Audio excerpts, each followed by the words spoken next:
Good morning, everybody. Sure good to have you here on this webinar for Winning Your Public Policy Story War. My name is Kevin Kerr, and I'm the founder of Arrowhead 3 and also the creator of the Story War Academy. And I want you to think about this situation for just a moment. Let's say that you are a public policy person. One of the things that's very important to you is school choice. You live in a southern state and you're struggling getting good education for the kids in your community. And so you now have a bill that you've been preparing and you're trying to get interest and traction on school choice. And so there is a very influential parent-teacher conference going on. It's crowded. You're waiting for your turn to speak. You've been granted 15 minutes to speak about school choice to these parents. And you know that this can be the bellwether for your community if you can get to this group. But the meeting's running long. And then the person in charge of the meeting comes over and says, things are running long. We're not going to have time to set up your equipment. I can only give you a couple minutes. Is that okay? Well, what do you say? Well, this is a situation that was facing Kevin Kane. Kevin was the president of the Pelican Institute, and school choice was very important to him. In fact, he had the phrase, school choice doesn't build walls, it opens doors. So what would you do? You can't get your equipment set up and you only have 2 minutes. Well, we'll come back to that and I'll tell you what Kevin did in just a few moments. But in the meantime, think about these questions. First, do you ever struggle getting traction with your public policy among the lawmakers or the other policy people you work with or your voters or your donors? Or do you struggle feeling like you're losing to inferior ideas and policies from your competitors? Or do you ever just sometimes scratch your head and wonder, do folks just not get it when it comes to your policy? If so, you might be struggling, losing the story war, losing what I call the public policy story war. You see, your world on a daily basis, you're constantly in everyday story wars. You might be giving a Senate testimony, trying to commit or convince people about your policy or your idea. Or maybe you're planning a protest, or you're trying to plan against a protest. Or you've got a state legislator that you're giving a meeting to their team, or you're doing an interview with a favorite blogger. They can help you, or you're doing a speech on the state Senate floor, or the lawmaker says, hey, I only have time to talk to you while they walk, so that's your presentation time. Or you've got an important town hall meeting, those important voters, and then your social media with YouTube, try and convince people with that, or with memes. And oh yeah, those people who pay the bills, the donors that you're going to have a conversation with. All the time, you're struggling with a story war in all these different scenarios. What are you going to say? Are you winning or are you losing? So when you think about all these different organizations, I've been working in the public policy world for about 18 or 20 years now. And I found that there's a few different reasons why I see organizations losing the story war. Number one is they tend to give too much information. Does that sound familiar? Second, I find that the information that they do give is all about policy and not so much about the people. And then third, they lack credibility because there's that thing called the blood sport of politics. People don't always trust folks in policy or politics because they think it's just a blood sport to other people. So sometimes it helps to look outside your industry at how things are done. Imagine for a moment that you sell a product and the product is a very high-end algorithm. And this algorithm is meant to crunch through petabytes and terabytes of data very quickly to give you an answer. And yet you need to sell it to people who know very little, if anything, about technology. Watch what this one company does to do just that.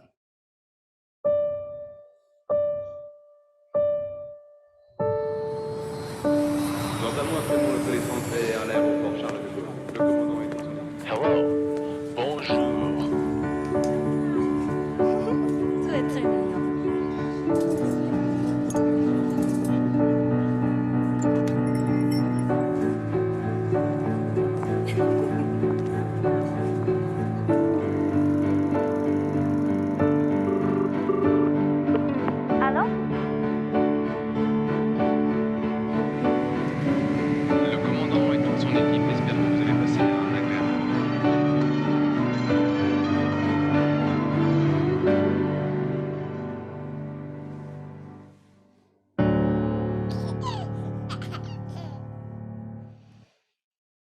Isn't it funny how even a company and a product so complicated as Google uses a simple story to get their idea across? Why is it that stories can be so effective?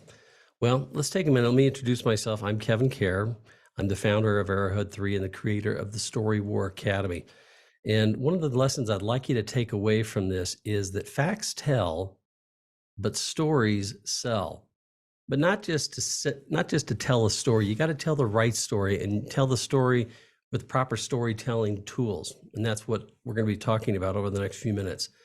So in 2007, I started my own company, Arrowhead 3. And over the years, I've had lots of opportunity to work with some really cool companies, Schlumberger and Johnson & Johnson, SAP, Siemens, Forum, and Oracle, in all over the places in the world. And then in 2005, I was working with an organization and they asked me to help with some public policy, which I'd never done before. And this was back when George W. Bush had just won his second term, and the folks on the left were getting kind of frustrated. So the company I got to work with was MoveOn.org. And we worked with them down in Asilomar and Monterey and working with their folks on how to tell a story, how to make public policy simple and put a face on it. And then a few years later, Barack Obama comes into office. And now I'm asked to work with a small group called the State Policy Network, which has conservative think tanks all around the country, I think in just about every state. And so that was my public penance. At least that's what my mother tells me.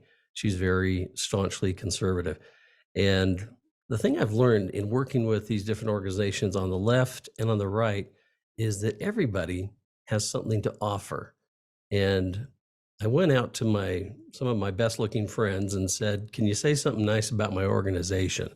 And these are folks in the public policy space from the Mackinac Center in Michigan, the Bill of Rights Institute, the Beacon Center, Tennessee, and the State Policy Network. And I'll be sending these quotes out to you in the email, so no need to read them right now. Let me go back to one of my first clients that I had when I started this company, and that was Johnson & Johnson. Dr. Kevin Wildenhouse is a behavioral scientist with Johnson & Johnson, and he taught me a phrase that's been pivotal for me ever since. And that phrase is, all communication is an attempt to persuade. All communication is an attempt to persuade. Now think about that in the policy world. You ever work with somebody that says, no, I'm just the policy person, and they think that all they have to do is to write a policy and then it automatically gets assimilated. But every day, each one of us has to communicate and persuade to get things done. So now let's think about, what do you need to do in order to win your public policy story war? I boil it down to three things that I found in working with different organizations.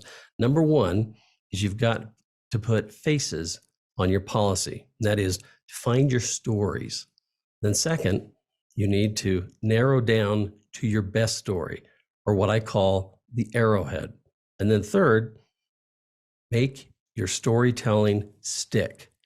That's critical, absolutely critical. And we'll come into each and every one of those things. Now, what happens if you don't put a face on your public policy? Well, that reminds me of a video from Norway.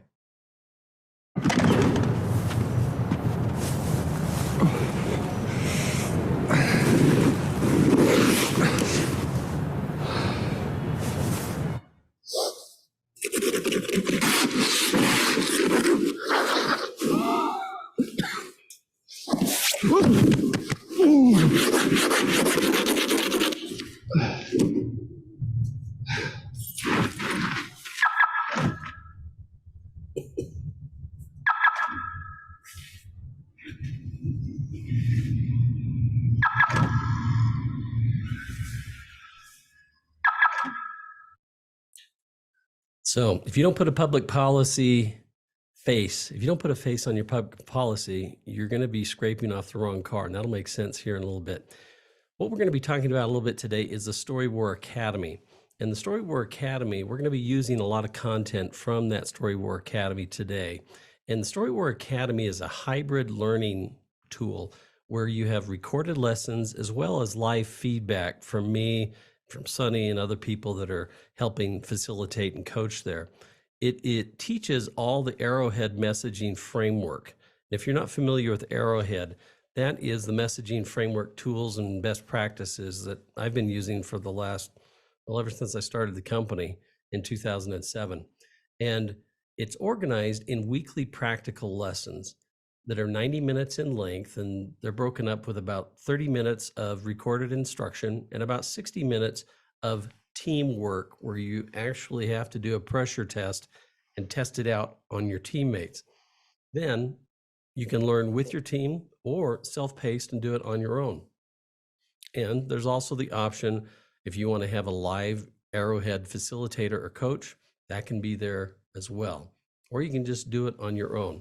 Now, the goal of the Story War Academy is to give you confidence. If you're practicing the skills and you're practicing it in front of your peers on real world situations, I promise you that's what you're going to get is confidence in your own skills. The second thing is your team is going to be aligned. You're going to be using the same language, the same set of tools, and it's also going to help you tell and distill the same messages. And finally, you're going to create a very powerful connection, not just among your team, but more importantly, with your clients, whether that be a legislator or another policy group or with your donors. Those are the important things. So that's what the Story War Academy. So we're going to be playing some clips from the Story War Academy so you can get a sense of how that works. All right, so let's now take a look at the very first one, putting faces on your policy. Finding your stories. Let's go to one of the clips from the Story War Academy where we talk about the importance of stories and how stories provide the motivation for everything we do and don't do. I've discovered that stories have the ability to fuel a person's motivation. This is a governing principle of the Story War Academy, that stories provide the motivation for our action and inaction. Let me give you an example. When I was 12 years old, the movie Jaws came out. I saw the movie the night before I was going water skiing with some friends. That next day, I never got out of the boat. I was convinced there were sharks in every open body of water in Utah. It wasn't until years later that I was captured by another story of the beautiful things underneath the ocean, where I then began to scuba dive. I've also learned that a story can be like a nice car on a highway. It has the ability to get you and others to a desired location if driven carefully. But it also has the potential to cause great harm or injury if driven in the wrong direction or if you're not watching the road. Stories can be powerful. And because of this, we've seen storytelling abused. We've all seen slick advertisers illustrate stories with outlandish promises to get our money. Sleazy salespeople tell whatever story will get them the deal. Conniving money managers use false stories to run large Ponzi schemes. Quack doctors live out their story abuse by posing as real doctors. Dirty politicians use misleading stories and statistics to get elected. Narcissistic leaders consolidate a power base by creating a common enemy, then poke the bear, leading to a clamoring for war. We've all seen stories abused so much so that many professionals avoid using stories, seeing them as gimmick and manipulation. We, on the other hand, will focus on using stories with integrity and discipline to be more genuine. Is it any wonder then that a good story told well wins? There is both an art and a science to effective storytelling, time-tested principles, formula, along with the skills and talent to tell an engaging story. Okay, so that's a little bit on the importance of story. Now let's start thinking about what is story? If I were to ask you to say, what is story? In fact, folks, takes just a minute and in the chat, give your best definition for what a story is. All right? Your best description for what a story is. Go ahead and put that in the chat.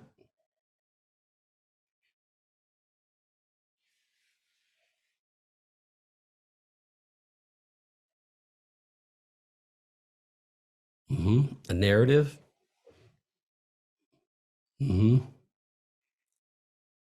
All right. Take a look at this clip. And this is where we start drilling down to what is story. This is the formula for good stories and good storytelling. I began looking at story in the same way. What are the first three ingredients that constitute story? I knew there had to be a hero or a protagonist, somebody that we would feel sympathy for. And the hero had to be doing something. They needed a purpose, a mission, or a journey. A hero on a journey. It was almost there, but it was missing something. A favorite quote from my story teacher, Robert McKee, filled in the missing piece. He said, "Conflict is to story as sound is to music." Let me repeat that. It's an overlooked and a critical element to good storytelling. Conflict is to story as sound is to music. Conflict. Where would Star Wars be without Darth Vader? Or where would Dorothy be without the Wicked Witch of the West? This conflict or obstacle turns the hero's boring trip into a fascinating adventure. So the DNA of story is a hero on some kind of a mission with an obstacle in their way. Let me illustrate this. First, we have a hero, say a girl. By itself, she's not very much interesting, not much to draw you in. We can make her more interesting by calling her, say, a little girl, but it still falls short. Second, let's give her a mission, like walking to grandma's house. A little girl walking to grandma's house. We can make it even more interesting with a little girl walking alone through the woods on her way to grandma's house. Still, it's not quite there. But add the third piece, an obstacle, like a wolf. A little girl walking through the woods on her way to her grandma's house meets a wolf. Now we have story. You might say, wait, where is the happy ever after? Stories, you know what? They don't need to have a happy ever after. Greek tragedies have taught us that once we have the pity for the hero because of their dilemma, story has begun to work its magic.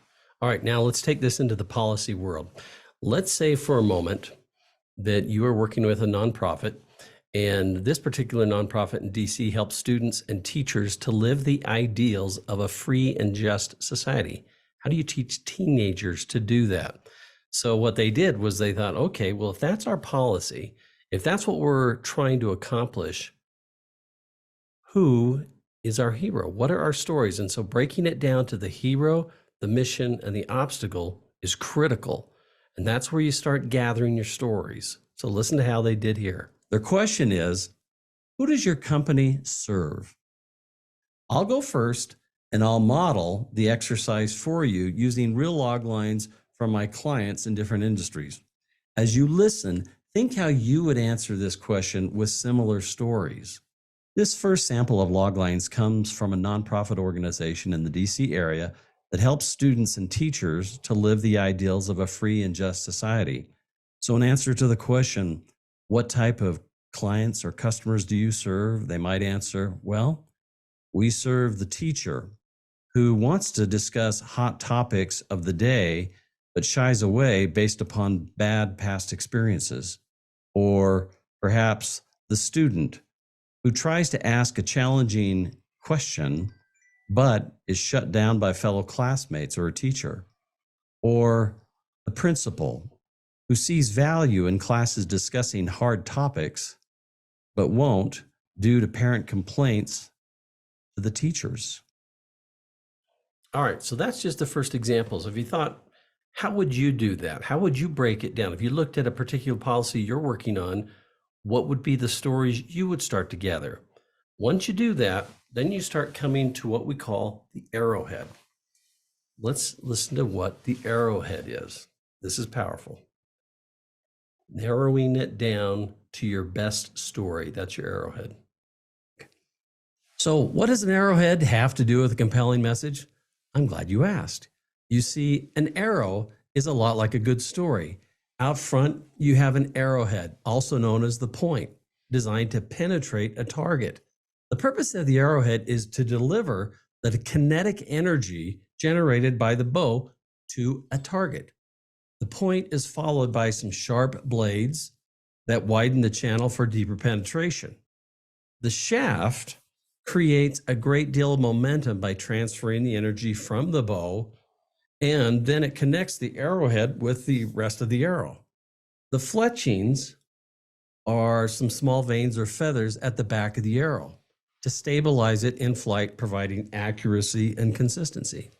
But what I see too often is people taking off the sharp arrowhead and shooting a dull, heavy shaft of features and functions. It doesn't have the same penetration power, and more often than not, it just irritates the buyer. I've also seen marketing teams and communication teams take a very sharp arrowhead all by itself and try shooting it without the benefit of a solid shaft with the right features and functions. But when they have a very compelling message along with the benefits and the needed features and functions, now they have a winning story. So you'll hear me use the words compelling message and arrowhead interchangeably. I'll share some examples of some arrowheads later. Okay, so once you have the arrowhead, the great thing about the arrowhead is now that's your message, and you can typically deliver it in about 15 seconds. And it's a great way to test whether or not you've got the right message or not. So watch this example of a think tank and watch this particular arrowhead. Notice you have the story elements, and Kevin will go through this right now. Here's another arrowhead from a policy group that helps states protect citizens against election fraud. Their hero is the voter. We'll call her Mallory. Mallory wants to have confidence in the election results, knowing that her vote counted. However, recent stories about voter fraud have concerned her. Mallory looks like that. So in speaking to Mallory, Mallory, I hear you're concerned that you may be cheated out of your vote, or others might be. And we've made it so easy to vote, we've also made it easy to cheat. And we're also seeing an outside influence coming in and watering down the vote. And then when it comes time to count the ballots, it's slow and uncertain count of the ballots. Well, imagine being able to protect the voters, making it still easy to vote, but hard to cheat. And instead of the outside influence, we now level the playing field. And when it comes time to count the ballots, they're accurate and fast with the results. Imagine what it does for your buyer when they hear the contrast of their life without your solution and their life with your solution. Think how much easier it is for their decision to buy when they see the value so clearly. Okay. Stephanie, is there anything you want to say on that particular arrowhead? I'll let you jump in if you want to.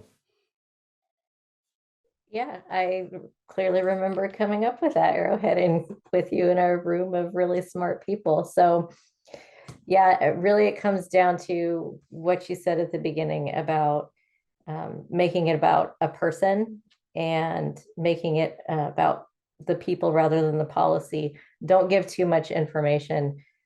Voter fraud and the like can be really complicated and really faceted. It can also be very divisive, speaking to your point about making it a blood sport. And so when we pull back from that and we just talk about people just want to know that who they voted for, that vote is actually being cast for them and that the election was fair. That's really what they want to know. All of the details can be left for the committee room with the legislators. Beautiful. All right. Thanks, Stephanie. So that's really what you're trying to do. So you're gathering all these stories and you're trying to figure out which one is most important.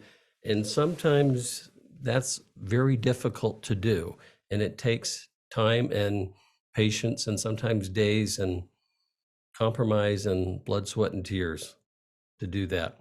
All right, let's now look at the last step here, and that is make your storytelling stick. Okay. Let's begin today's session with a one-question survey. Let me ask you, what do you think is more influential in persuasion? The content of the message or the delivery of the message? Pause and discuss your answers for about 2 minutes and come back to me. All right, I'm not going to pause the 2 minutes. I'm just going to let you think about that for a moment. Okay, so being a messaging guy, I initially sided with the content folks. Now, years later, I might just change my vote to delivery. That troubling realization started with a quote from story expert Robert McKee when he said, "Master storytellers know how to squeeze life out of the least of things, while poor storytellers reduce the profound to the banal. You may have the insight of a Buddha, but if you cannot tell story, your ideas turn dry as chalk." Do you know someone that can make the most boring topic interesting? Someone who can regale a group over lunch as they describe the most mundane event from their home life? My wife's sister Sherry is like this. Anytime Sherry speaks, I know it's going to be interesting. Do you also know someone that can make the most interesting story too painful to listen to? You know the person. Once you hear the tone of their voice, the unnecessary details, or the same story you've heard many times before, you checked out. They could reveal the real killer of JFK and you'd miss it. We obviously want to make the best of our message content and the message delivery, but we should never underestimate the power your delivery can make on your buyer. So that introduces us to the topic of sticky.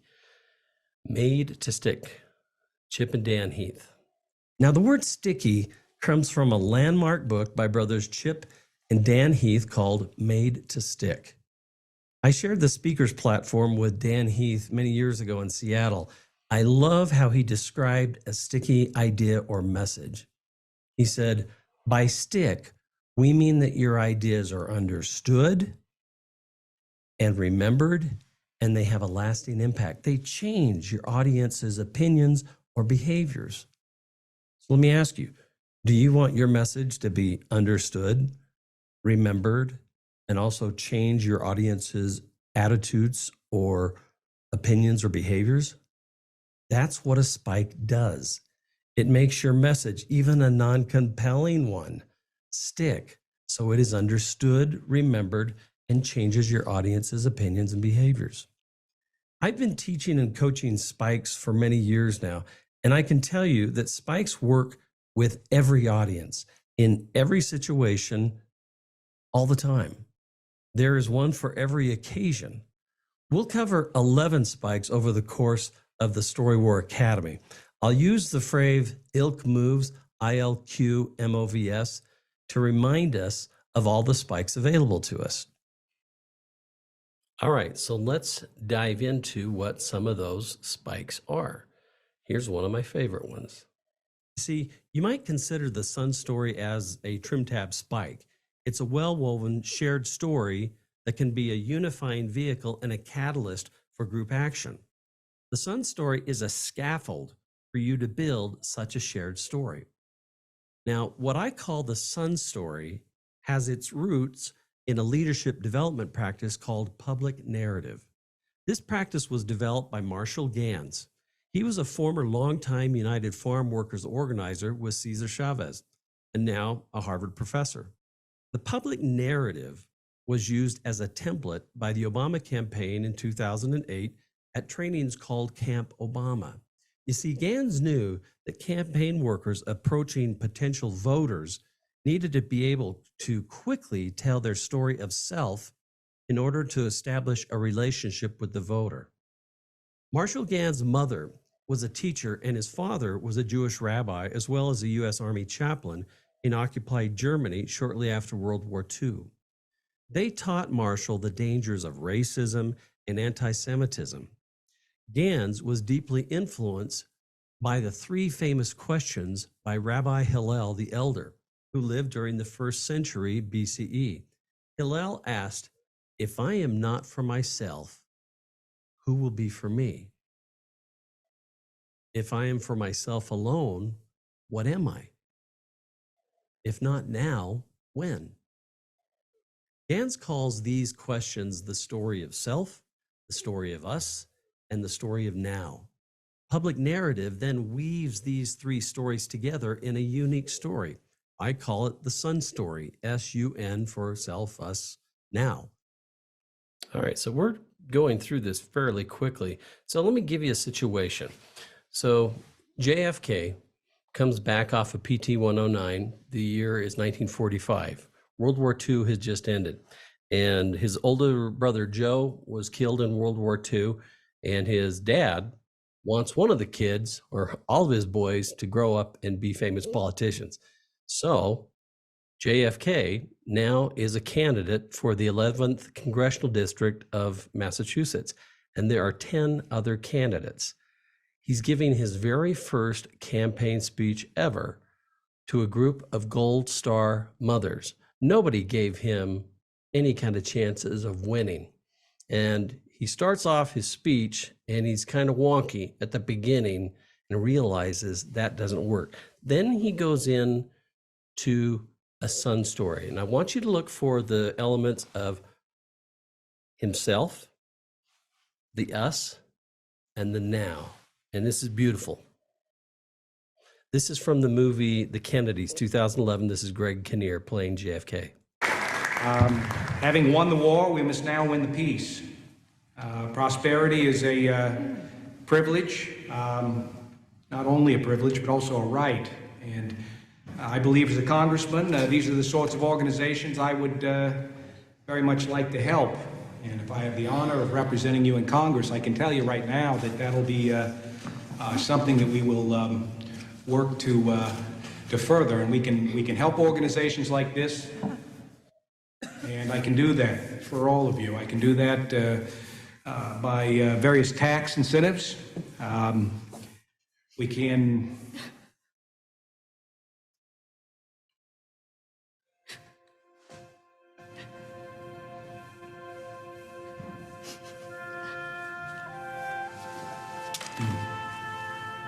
I think I know how many of you feel. My mother's a part of this organization. She's a Gold Star mother as well. Our house is filled with many memories, just like yours. We see my brother. We see his smile everywhere. And my mother cries for him. And there isn't a day that goes by that we don't think of Joe. He'll always be with us, the same way that your sons will always be with you.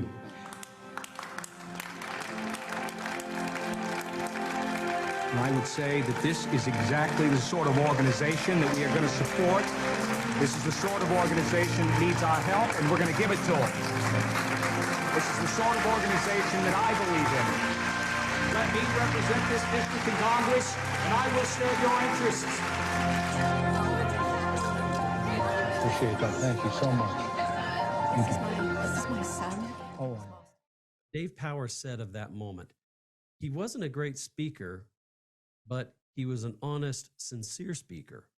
He looked out at those Gold Star mothers and he said, "I think I know how you feel because my mother is a Gold Star mother." It was amazing. The women all said that he reminded them of their boys.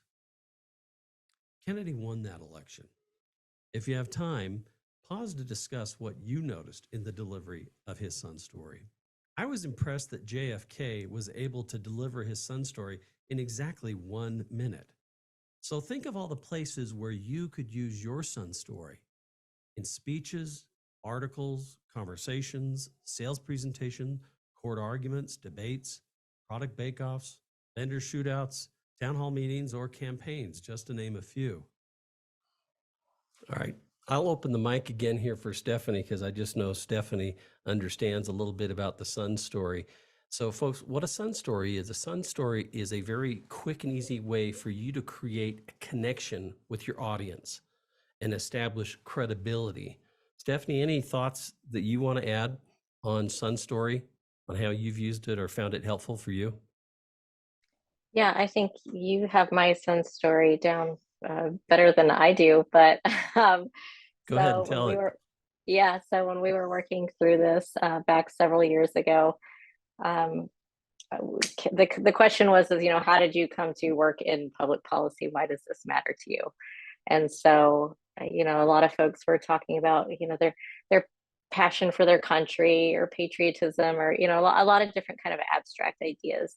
But for me, it came down to being a little girl, and my dad he always had on the news, and he always had a deep love of his country, and he served in the military, and he just instilled those things in us. And when I was 13, my middle school class had an opportunity to go to the US Capitol, and there were not enough kids registered to go to meet the minimum for the tour group. And so we needed one more registrant. And my dad was not a wealthy man. He worked really hard. He was a single dad, and we lived with him. And he somehow brought the money together to get himself registered to go on this trip with him. And so, gosh, I get choked up every time I tell it. But I was a young kid and sitting on the steps of the Capitol there with my dad, and all the things. It was very storybook, just like you would imagine, with the flag waving, and it was all very surreal. And it was that moment that I knew I would always work in politics from that moment. And my dad, he's passed now, but he was always very proud of that, and that bond that we shared. Thank you. I get chills down my spine every time I think of that story. And folks, one of the things that you'll learn when you go through this with your team to find your son's story, you're going to come up with that first attempt. And you're going to go, well, I went into such and such because of this. And that's typically your first pass. But you got to dive deeper, because I remember we were doing this with Stephanie, and she had some lame-o excuse for why she went into public policy. And then we kept drilling her. And then she finally shared that story of her father, and we were all in tears. And you don't need to be in tears to get your son's story, but it helps. So powerful, powerful tool, the Sun Story. All right, let's take a look at this next piece. Many moons ago, I was helping an international telecommunications company with a narrative for a critical new product.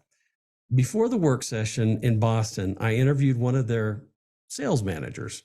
He told me that every new client engagement had to begin with a corporate slideshow that had, get this, 75 slides.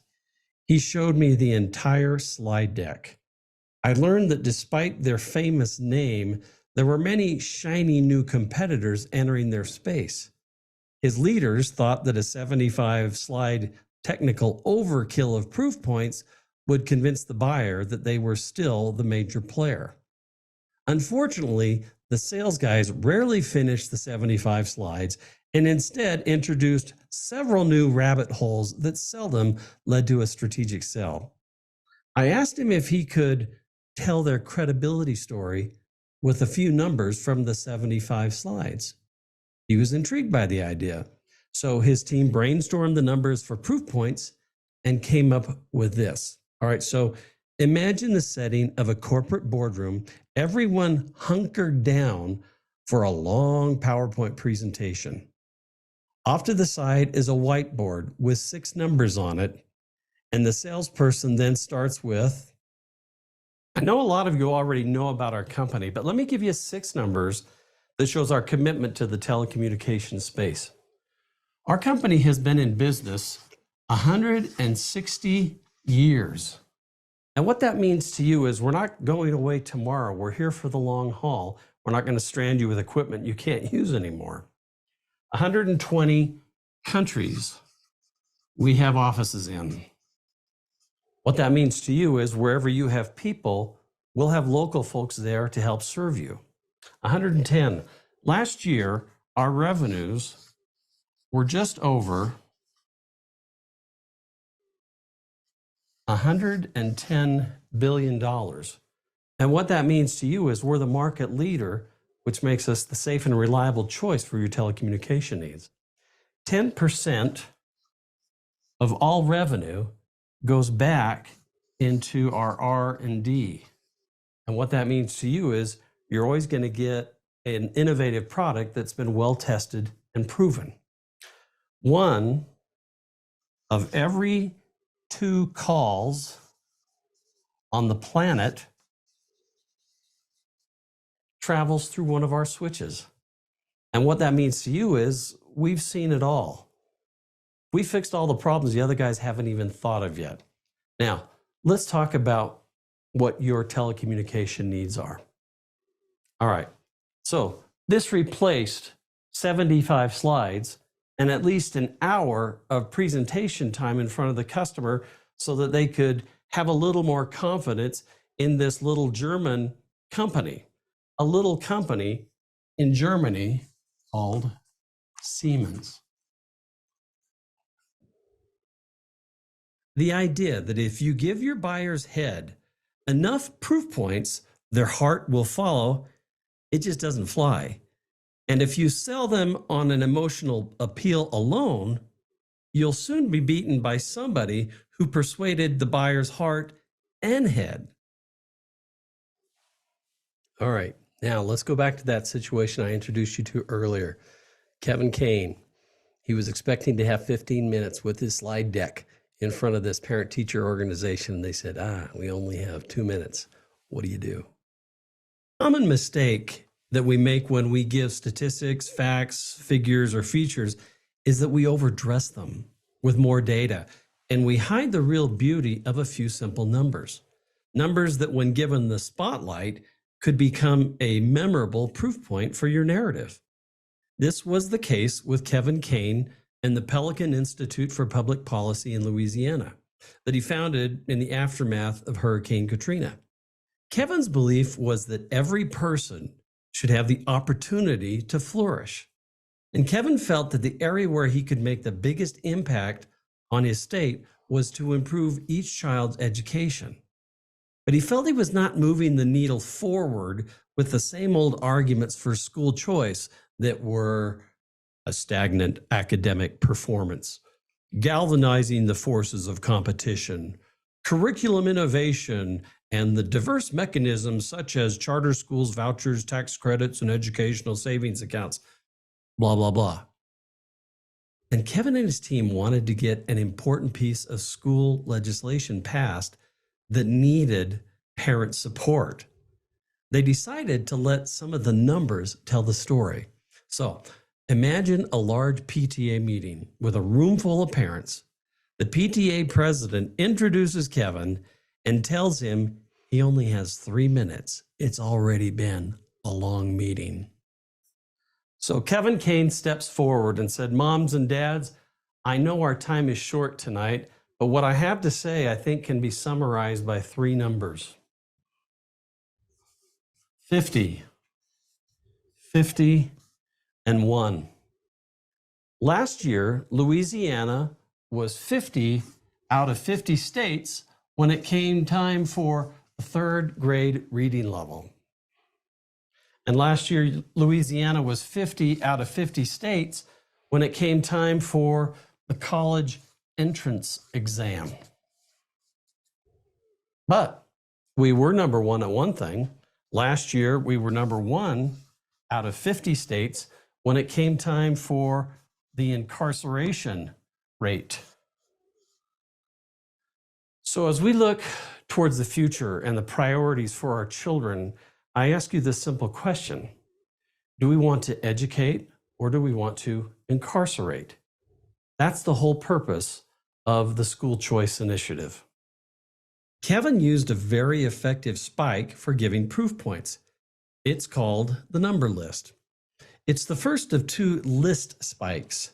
The other one is called a word list, which we'll cover in the next lesson. Now, whether Kevin wrote the numbers on a chalkboard or just spoke to them like he did, they would stand out and give credibility to his message.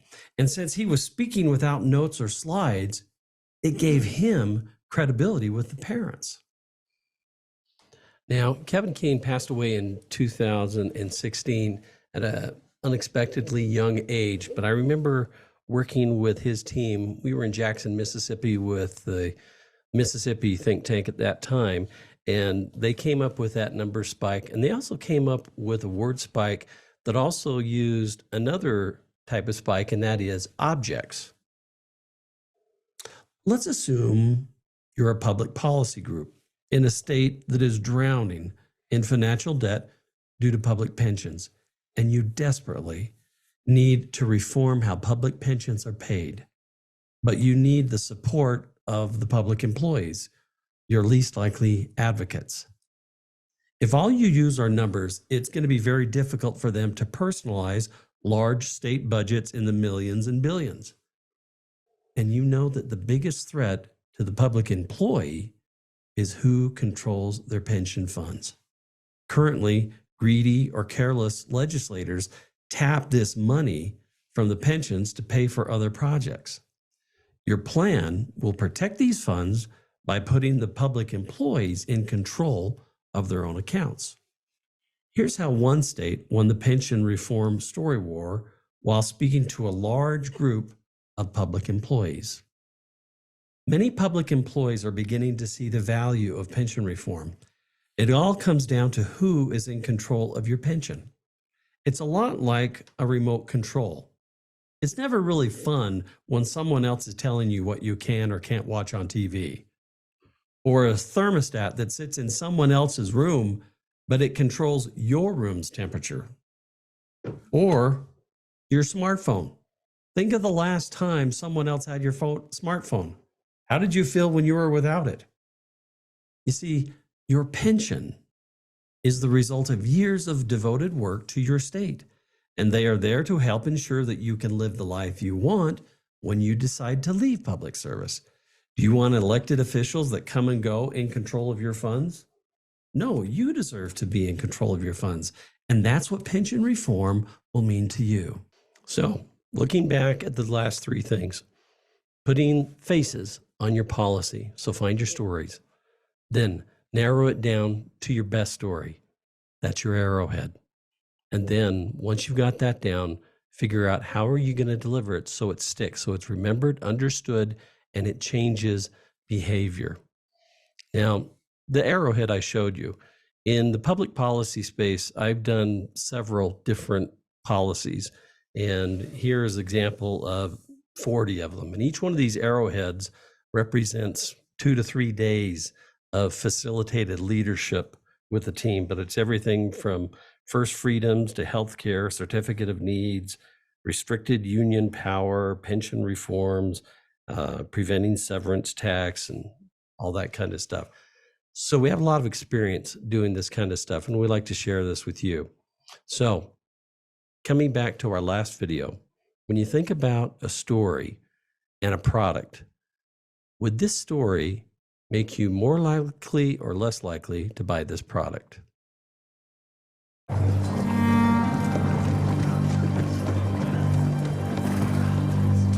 What are the casualties? 120 men, sir.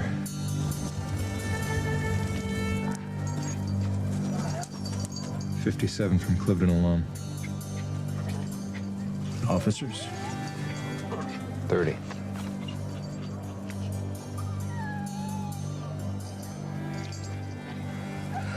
General Washington, sir.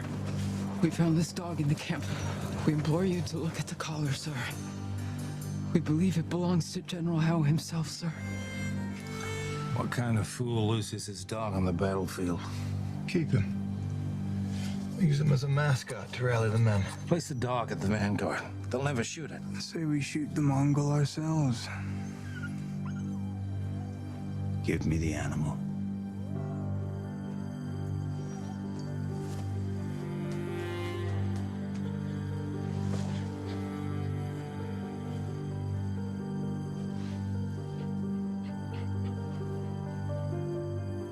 Send it back. What? Fly a flag of truce and return the dog to its rightful owner. General Howe scarcely showed us mercy at Cliveden, General. To say nothing of Paoli or Brandywine. Mr. Hamilton, prepare a note to accompany the dog. Yes, sir. General Washington's compliments to General Howe. He does himself the pleasure to return to him a dog which accidentally fell into his hands, which appears to belong to General Howe. Dated October 6th, 1777.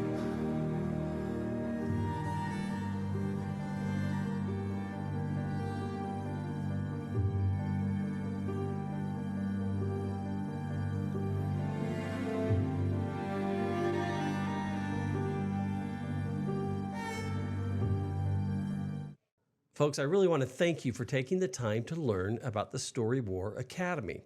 If you think this could be a benefit to your team, to your organization, or even to just you, would you please click on the link below, give me some more information, and let's book a time so that I can learn more about your needs and how I can help you with the Story War Academy to help you win your story war. Now, go out and make it a great day.